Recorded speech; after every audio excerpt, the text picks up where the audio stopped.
apologies for the delay. I hope this is all working.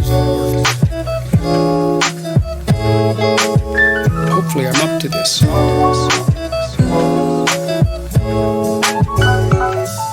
I'm learning how to manage this, I think. I'm not really interested, I suppose, in slowing down, although it has been a bit much in the last year and a half. I do better in some ways when I'm working flat out. So, yeah, I thought about some, but I've decided against it. There are times in your life where it's not time to slow down, it's time to become more efficient. That's the thing, you can become so efficient. You end up doing things in 5 minutes that would otherwise take you a week. As you take on more responsibilities and you determine that you're going to become more efficient, the responsibility pushes the efficiency. What do they say too? There's time enough to sleep when you're in the grave.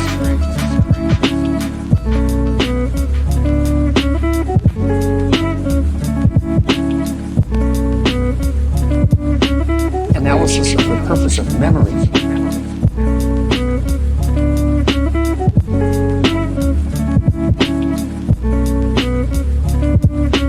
People think that the purpose of memory is to remember the past. And that's not the purpose of memory. The purpose of memory is to extract out from the past lessons to structure the future. Lessons to structure the future.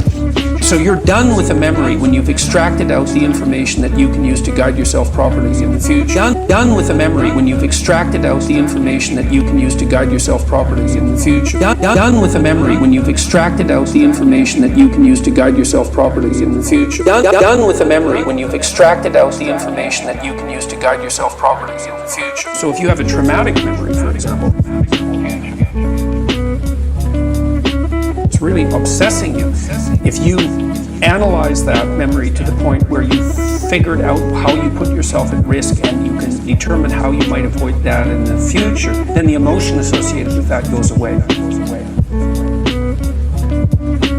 Memory has a very pragmatic function, and cultural memory is the same thing.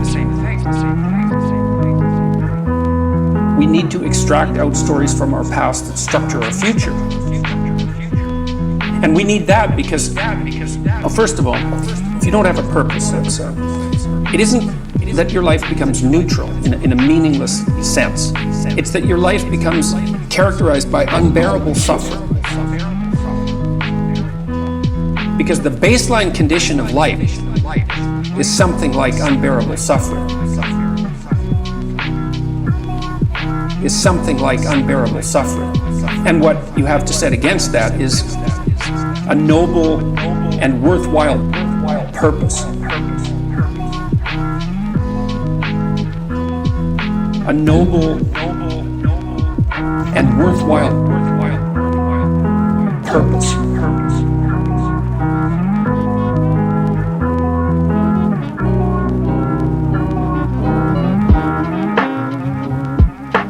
Hopefully, your determination of that purpose is buttressed to some degree by the wisdom of the past, because you can't conjure something like that up on your own.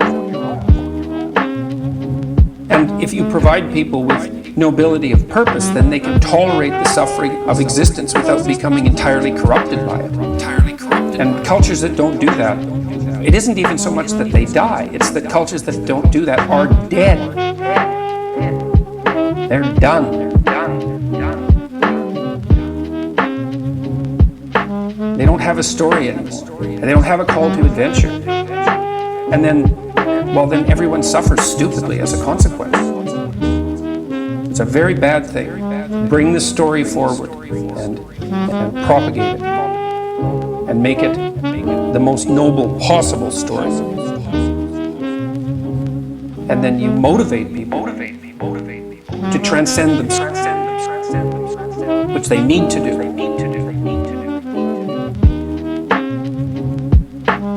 people think of freedom as the ability to implement your whim. And freedom opens up that as a possibility. But sustainable freedom, that isn't what it's about at all. It's primarily about responsibility. It's about determining which load you're going to pick up and carry. That's the proper definition of appropriate freedom. It's not dim gratification of instantaneous impulse. It's self-evident that that doesn't work. 2-year-olds do that. And that's why they can't live in the world. They can't organize themselves across time. They can't sacrifice the moment for the future. And the more sophisticated you get, I suppose, in some sense, the more you're able to do that. And then your freedom becomes the freedom to choose the proper responsibility. That's also not something that we've been good at communicating to young people. If we talk to them about responsibility, we generally do it in a finger-wagging sort of way. It's like, well, you're breaking the rules, you're a bad person. And well, that may be true. The proper message for young people is to say, well, no, you don't understand. You want to take on responsibility. You want to take on the heaviest load that you can conceive of, that you might be able to move, because it gives your life nobility and purpose. And that offsets the tragedy, offsets the tragedy, offsets the tragedy, offsets the tragedy. And not only psychologically, because you have a purpose and something to wake up for, to face the difficulties of the day, but also because if you face the difficulties of the day properly, you actually ameliorate suffering, not only in the psychological sense, but because you make the world at least a less terrible place. And that's something. And that's something.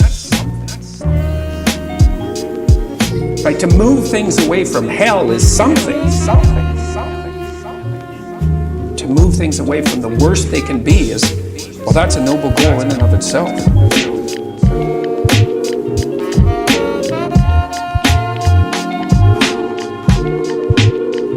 There's a lot of really good things going on in the world. We have poverty, absolute poverty, between the year 2000 and 2012.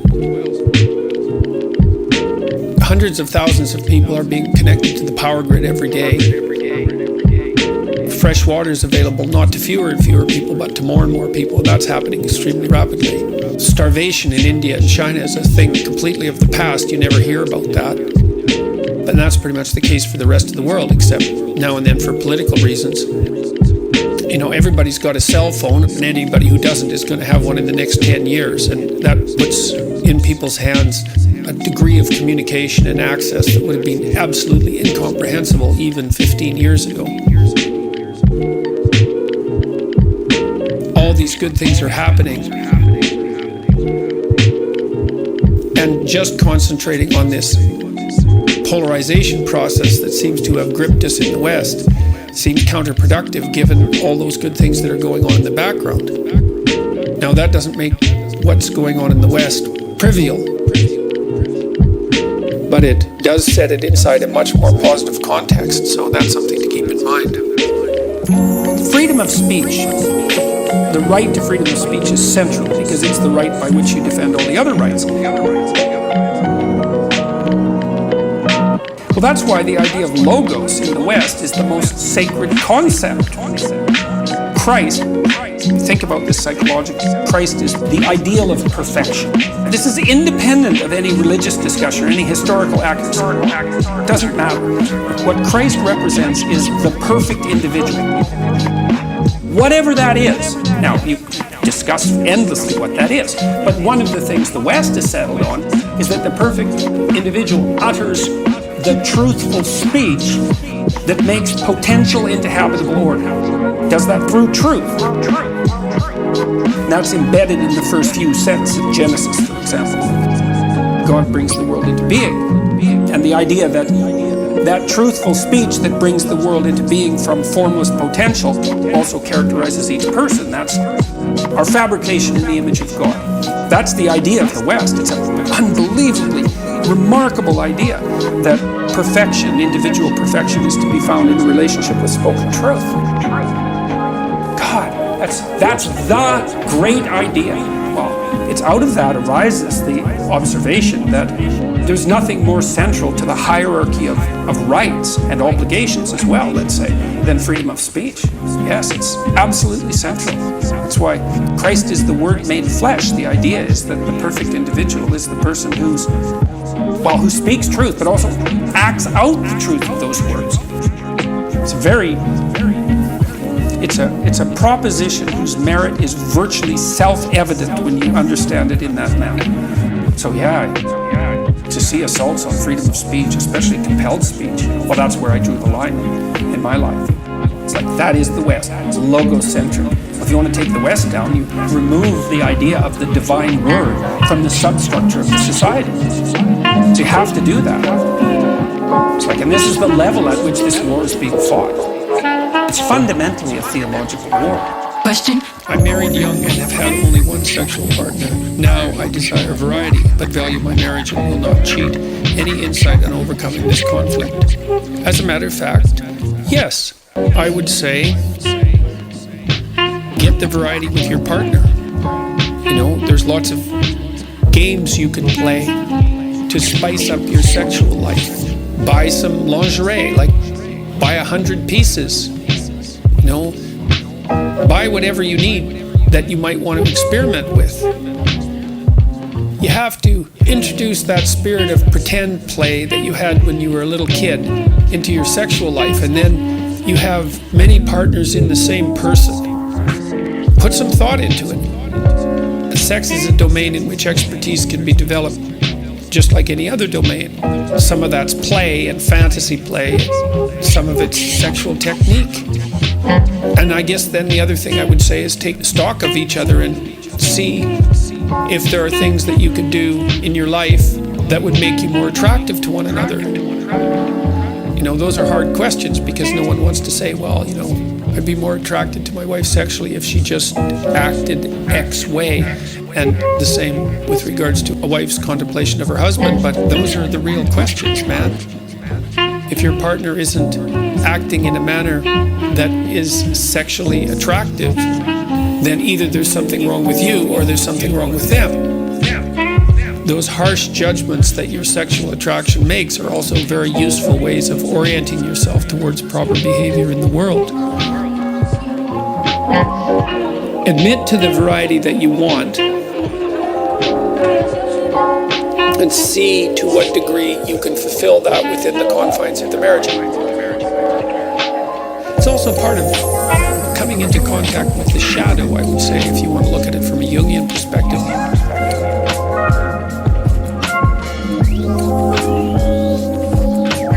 You might have all sorts of sexual desires that part of you feels should remain taboo.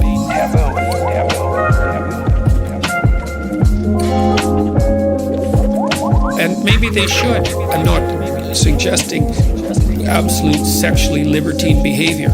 Maybe they should. I know sexuality has to be regulated very carefully.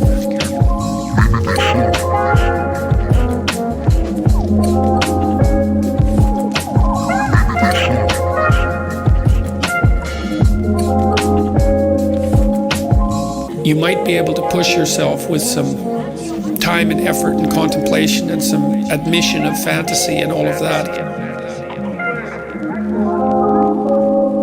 into domains of sexual satisfaction that you haven't achieved before.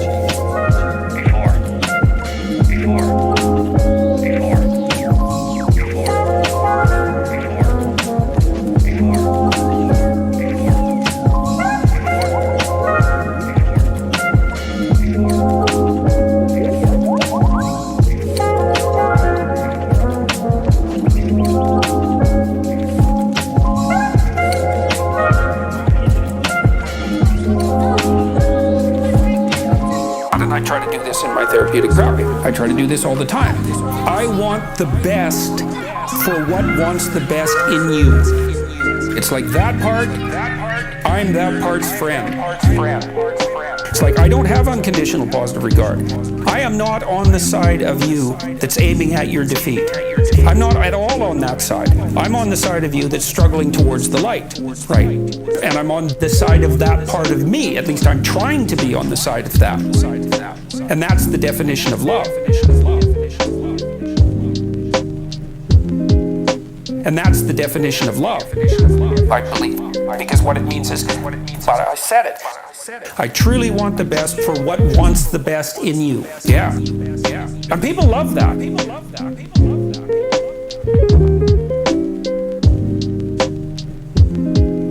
They love that, man.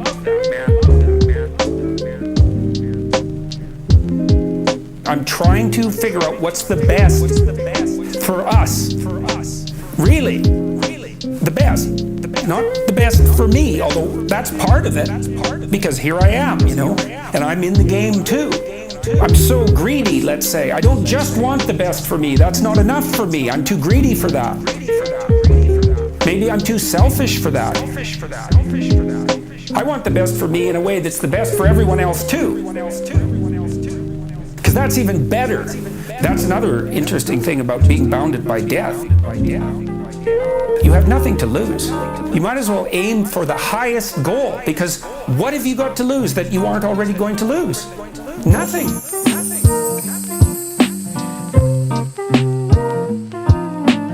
Nothing. And you have everything, hypothetically, to gain. If you want to go to university and become a physician, there's a lot of sacrifice of impulsive gratification that goes along with that. But if you become a physician, then it's a noble enterprise, people support you socially, and all the needs that you need to have fulfilled will also be fulfilled by that enterprise. Well, that's a way better model.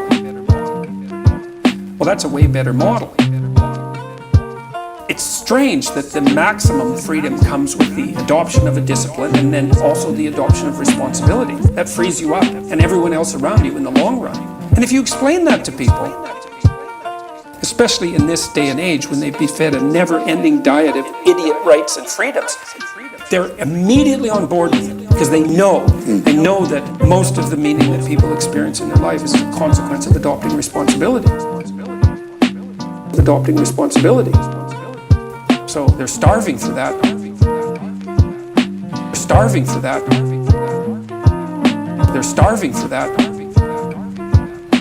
The idea to be articulated. It's as if something like the following happened as humanity developed. First were the endless tens or hundreds of thousands of years prior to the emergence of written history and drama. During this time, the twin practices of delay and exchange begin to emerge slowly and painfully. Then they become represented in metaphorical abstraction as rituals and tales of sacrifice, told in a manner such as this. It's as if there's a powerful figure in the sky who sees all and is judging you. Giving up something you value seems to make him happy, and you want to make him happy because all hell breaks loose if you don't. So, practice sacrificing and sharing until you become expert at it, and things will go well for you. No one said any of this, at least not so plainly and directly, but it was implicit in the practice and then in the stories.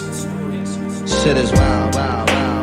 Action came first, as it had to, as the animals we once were could act, but could not think. People watched the successful succeed and the unsuccessful fail for thousands and thousands of years. We thought it over and drew a conclusion. The successful among us delayed gratification. The successful among us bargain with the future. A great idea begins to emerge, taking ever more clearly articulated form, ever more clearly articulated stories. What's the difference between the successful and the unsuccessful? the successful sacrifice. Things get better as the successful practice their sacrifices. The questions become increasingly precise and simultaneously broader. What is the greatest possible sacrifice for the greatest possible good? And the answers become increasingly deeper and profound. The God of Western tradition, like so many gods, requires sacrifice. But sometimes he goes even further. He demands not only sacrifice, but the sacrifice of precisely what is loved best.